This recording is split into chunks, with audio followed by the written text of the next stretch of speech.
Avenger, sworn enemy of evil, is actually Jim Brandon, a famous biochemist. Through his numerous scientific experiments, Brandon has perfected 2 inventions to aid him in his crusade against crime as the Avenger: the telepathic indicator by which he is able to pick up thought flashes, and the secret diffusion capsule, which cloaks him in the black light of invisibility. Brandon's assistant, the beautiful Fern Collier, is the only one who shares his secrets and knows that he is the man the underworld fears as the Avenger. And now,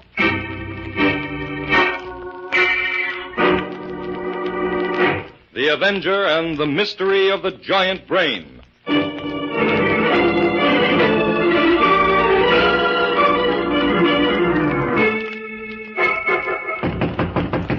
Who is it? Who's there? It's Miss St. Clair. I want to speak to you, Professor Rodano. Oh, all right. Come in. Why, Miss St. Clair, where are you going with all that luggage? I'm leaving, Professor. Leaving? Yes. And you needn't pretend to be surprised. You know why I'm going. Oh, yes, you were upset about those animals from the zoo, I believe. Yes. That among other things. Miss St. Clair, it was absolutely necessary for me to have those animals. Our experiments have gone far beyond the stage of rabbits and mice. I must have animals of a little more cunning. Of course, I'm sorry to have to steal them from the zoo and neighboring farms, but that's the only way. Well, I want no part of it. When I came here a year ago as your assistant, I thought you were a reputable scientist. I am a great scientist, Miss St. Clair. Too great to allow the petty ethics of... Perhaps you are a great professor, but you've become cruel and inhuman. And the kind of man has no place in the laboratory. These experiments in brain surgery you're making now are horrible. You think so? Then perhaps you have decided to report me to the police. No. I just want to get out of here and have nothing further to do with you. You're a coward, Miss St. Clair. You're afraid of what the great Rodano can accomplish. Why, Rodano's work is just beginning. Look, these 3 mechanical men, these robots I have created, they're only in their infancy. Yes, I know they are. Look at them lined up there.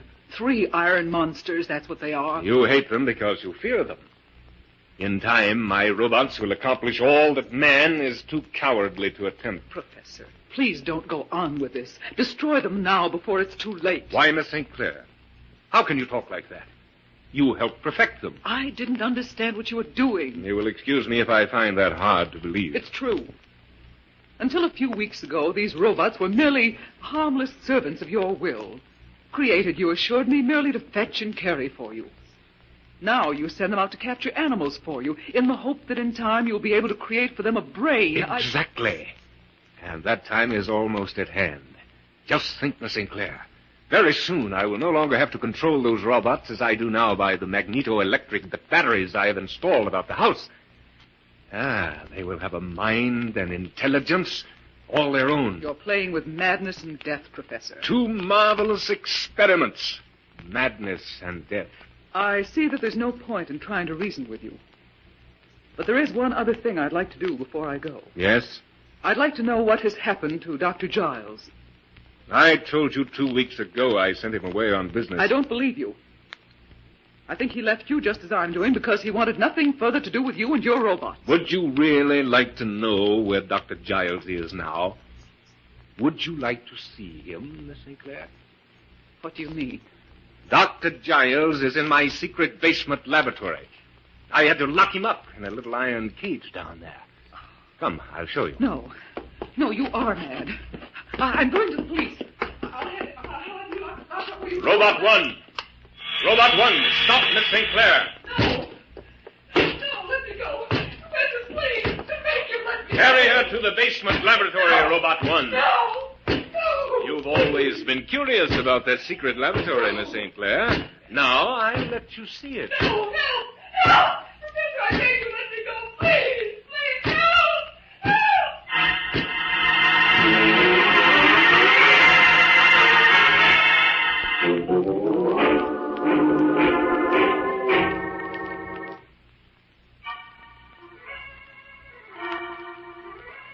All right, Fern. I'm ready to dictate now. Let me see. This is experiment 2274, isn't it, Jim? That's right. Go ahead, Jim. Subject: A power increase on the telepathic indicator. Data. Increase of 2 amperes on direct current caused the headgear to blow. However, when current was changed to alternating, reception was not only maintained, but increased. Oh, Jim, you increased it. How wonderful. I don't know exactly how much yet, but I think it's a matter of a few miles, Fern. We'll send out a crew tomorrow, station them a quarter of a mile apart, and experiment with their thought transmissions. Good. I'll make all the arrangements. Now for the data on the strongest thought impressions I picked up on the indicator today. Take this down, Fern. Yeah. Thought waves received from a greater distance than before seem to have their origin in violence, but not death. Constant static interference might indicate that the thoughts were surrounded by electricity at their origin. That's something new, isn't it, Jim? Completely new, Fern. Add these facts, will you? Mm-hmm. The color impression was gray. Gray with a background of blue. Perhaps something gray in color, high enough to be seen against the background of the sky. Either a tower or a plane. But since there was no indication of movement, I'm inclined to favor the tower. Sounds as though we picked up the latent thought waves of a medieval maiden in distress. Oh, there you go, letting your romantic notions run away with you again. Well, nothing seems to be impossible with that indicator. But if you'll review the facts, young lady, you'll realize that your medieval maiden could scarcely have been surrounded by electrical instruments of extremely high voltage. No, I suppose not. Unless the tower was struck by lightning. I give up. You win. But to get back to the facts, I'll make a note of this, please. I also picked up an impression on the same thought wavelength of inarticulate suffering. Something that could have emanated from small children or animals. This impression was not as clear as the others. That's a strange kind of impression. Yes, and all the more interesting in view of a story that appeared in this morning's paper. Here, paste this clipping in beside those notes. What is it, Jim? It's a story about some animals that were stolen recently from the zoo at Midvale. Also, a raid on a fox farm near there. What do you make of it, Jim? Nothing yet. Fern, do we have a legend map that includes Midvale? Well, we have one for this entire county. Will that do? Fine. Yeah, where is it? On the bottom shelf behind you. Right. Now, let me see. Midwest crop list. Midland County map. Yeah, this is it. Midvale's exactly 16 miles due east from here. Yes, that's within the radius of the indicator. Oh, look, Jim. This footnote says that Midvale boasts of several mansions of great architectural beauty that date back to the early 1800s. It also boasts of several well-known silver fox farms, all of which ties in pretty well with the things we already know. Oh, yeah. Fern, how long will it take you to pack? 15 minutes. All right, let's get moving. You and I are going on a little trip to Midvale.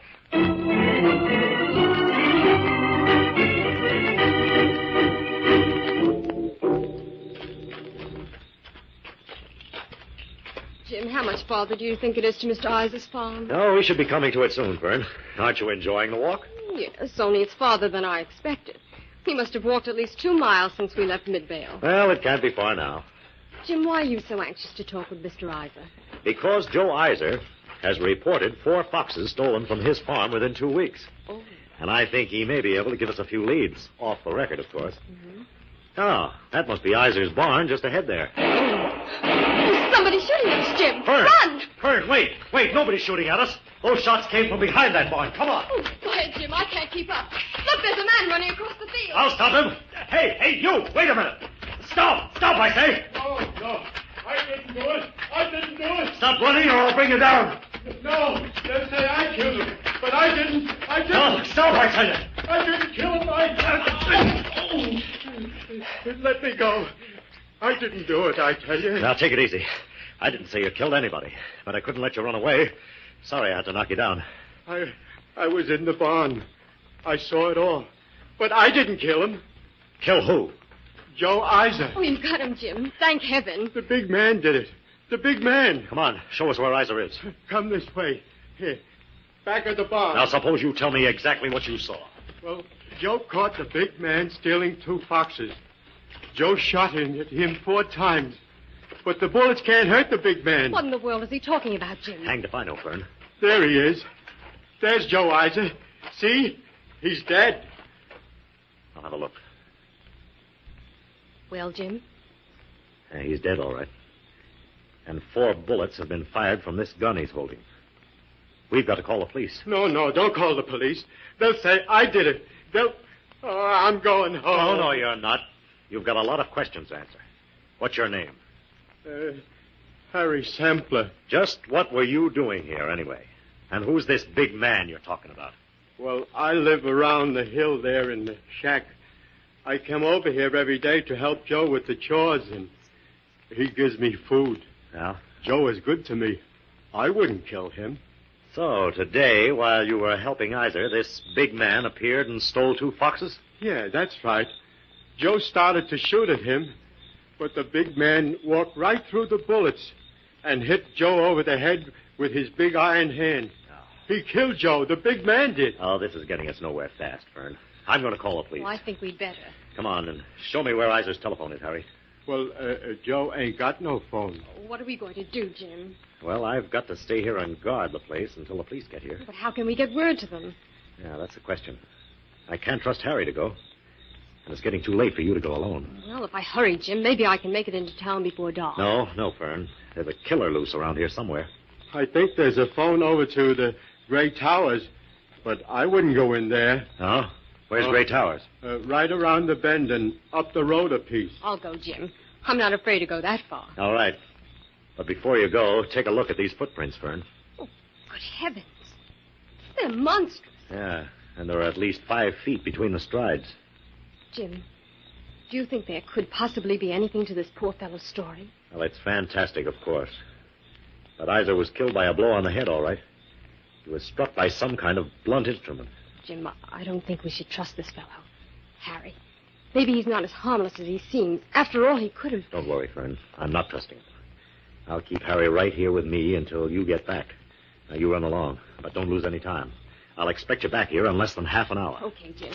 So long. So long, Fern. Yeah, I'm sure they got a phone up to Gray Towers. But I wouldn't go in there. I'd be afraid. Seems to me you're afraid of just about everything, Harry. You'd be afraid of the big iron men, too, if you saw them. Well, all I've got to say is that somebody had better see them, Harry, or your goose is cooked. Even so, I'd prefer to have a better alibi for murder than an iron monster.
And now, back to the Avenger and the mystery of the giant brain.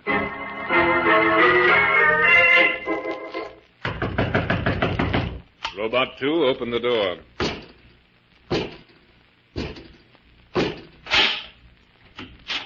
Excuse me, may I... Oh, don't be frightened, my dear. This is just a mechanical man who acts as my servant. He's perfectly under control. Come in. Oh, no, thank you. Never mind. Seize her, Robot 2. No, let me go. Well done, Robot 2. Now close the door. Tell this monster to put me down, please. I just came to use the phone. You were sent to call the police, were you not? Oh, you don't understand. A man's been murdered.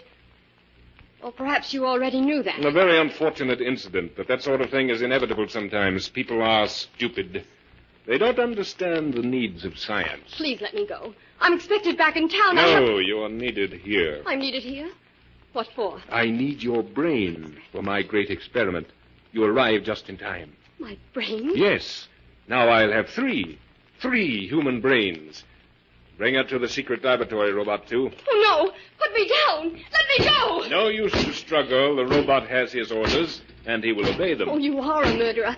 You killed Isa. He was just a little man who got in my robot's way. But yours is to be a greater honor than mere death. You will sacrifice your living brain to the great god Science. A mere mortal could ask no greater privilege. No. Let me go. Let me go. Let me go.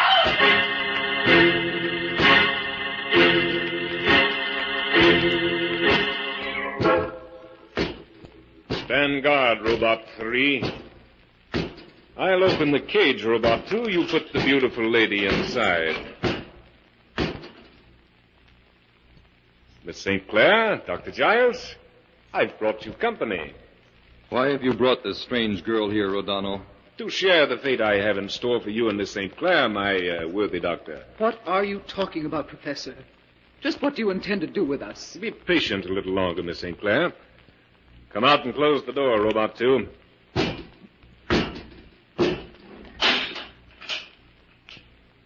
Now listen, all of you. Tonight, the mighty Rodano will perform the greatest operation in the history of surgery. I will add 3 human brains to the living animal brains I already have preserved. Wait, I'll show you. Remove the heavy cover from that table, Robot 2. Be careful not to break the glass case. Well, what do you think of it? What is that horrible thing? It's moving. Of course it's moving. It's alive. It's the composite living brain of 14 animals. It's the most horrible thing I've ever seen. Even my worst suspicions didn't prepare me for anything like this. Hold on, Miss St. Clair. We mustn't give up yet. Be silent and listen to me. Tonight I add 3 human brains to this, and then I'll place them all within a special robot I've constructed. Then the world will see a real man of iron, a man of unlimited power and superlative wisdom. The great Rodano will be worshipped as the creator of a new race. Oh, stop him. Stop him. I can't stand anymore. Professor. Yes, what is it, Dr. Giles? Perhaps we, Miss St. Clair and I, deserve whatever fate you have in store for us. Whether we meant to or not, we did help you create the robots. But this strange girl you've brought here, she had nothing to do with it. Let her go free. Yes, Professor. There's no need to make the innocent suffer, too. Ah, you two are cunning. Yes, you know that if I set you free, the police will be here in 5 minutes. No, I tell you, I need you all. Science needs you. How much longer have we, then? 1 hour. 1 hour yet to live. Robot 1 will bring you a fine dinner of roasted duckling. We must observe the rules of death. The condemned should eat both well and heartily.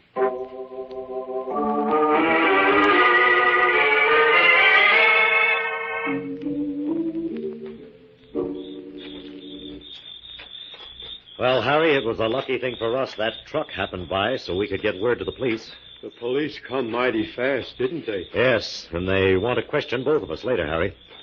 I promised them we'd both come to police headquarters as soon as I find out what's happened to Fern. They don't think I did it, do they? No. And if you promise me you'll tell them exactly what you saw, I'll give you a reward of $10. $10? Gee, I never saw that much money. Oh, say, Harry, is that Gray Towers? Yeah, that's the place. That's where the professor and the big men live. Have you ever been inside the house, Harry? No, nobody's allowed inside. All the doors and windows has big bolts. How do you know if you were never inside? Well, sometimes I climb up in that tree over there by the garden and look in the window. And what did you see from there, Harry? Well, that's how I first saw the big men. But nobody believed me. They said I made it up. Well, I guess there's nothing for it then but to try to get in by the front door. Come on, Harry. Oh, no, sir, not me. I wouldn't go in there. The big men kill people. All right, you climb up in the tree then and wait for me. Sure, I'll wait. You said I'm going to get $10. That's right. I'll see you later. Yes, sir. Nobody will see me up in that tree. It's too dark up there. Well, Professor, you're going to have a visitor. When that door opens, the Avenger will step inside, and you'll be none the wiser because my diffusion capsule will render me invisible.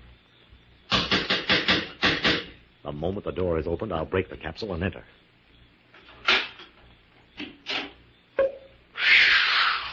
What's that noise? Who's out there? Who's out there, I said? I'm sure I heard a peculiar noise just as the door opened. Who's there?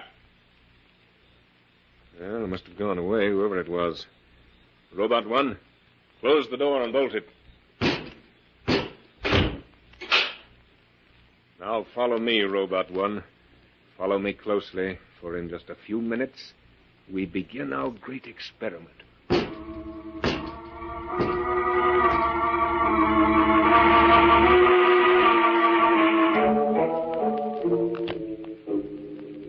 Dr. Giles, the hour is almost up. Yes, just a few minutes more.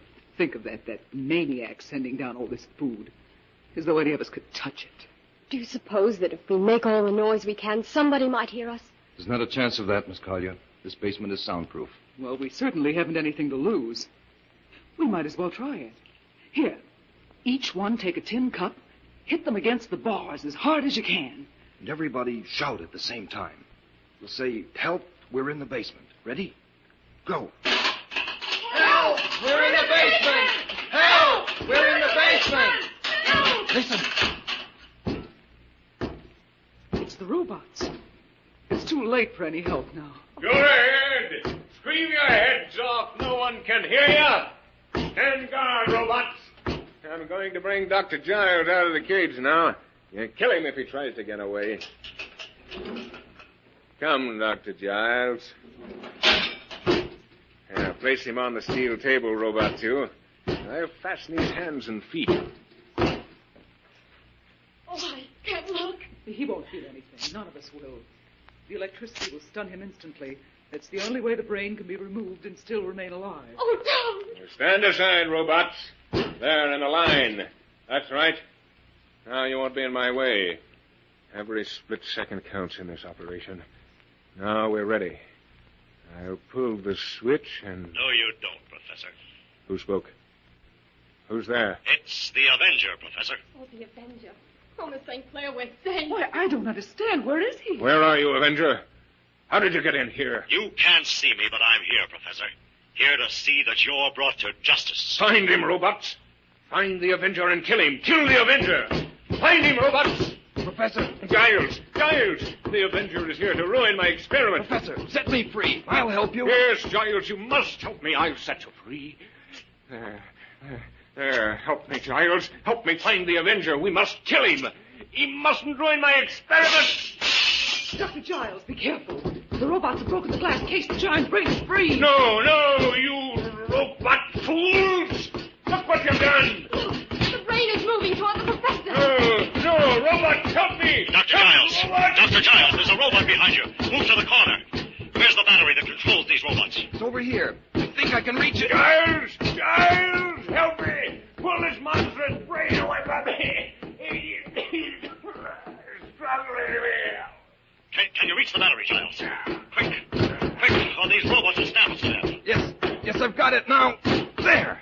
Are you all right, Giles? Yes. Then unlock that cage and get those women out of there. The professor put the keys on the desk here somewhere. Here they are. Well, I never thought I'd get out of here alive. Neither did I. Is the professor dead? Yes, the professor is dead. No one could save him from his own creation. The professor's giant brain was just a boomerang. Giles. Yes, Avenger? Call the police at once. And when they get here, demonstrate how these robots work. Otherwise, they'll never believe your story. Right.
Midvale is one town I'm glad to leave behind me, Jim. I don't blame you, Fern. You had a pretty narrow escape last night.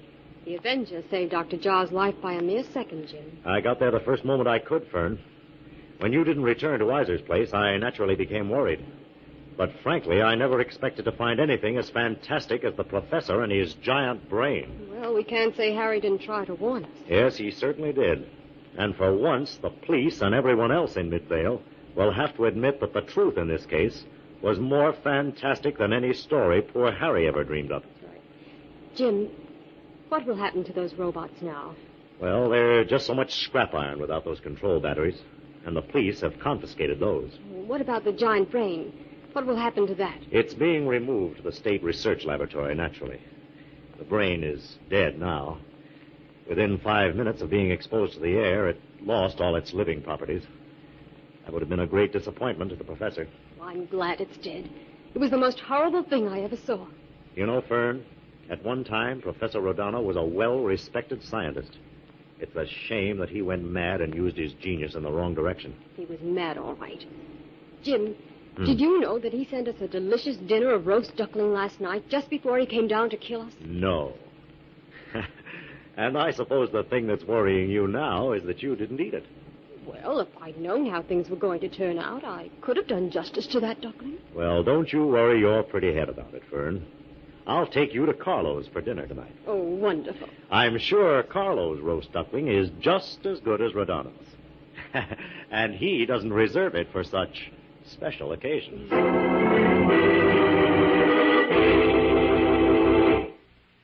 All characters, names, places, and plots used in the Avenger program are fictitious. Any similarity to persons living or dead is purely coincidental.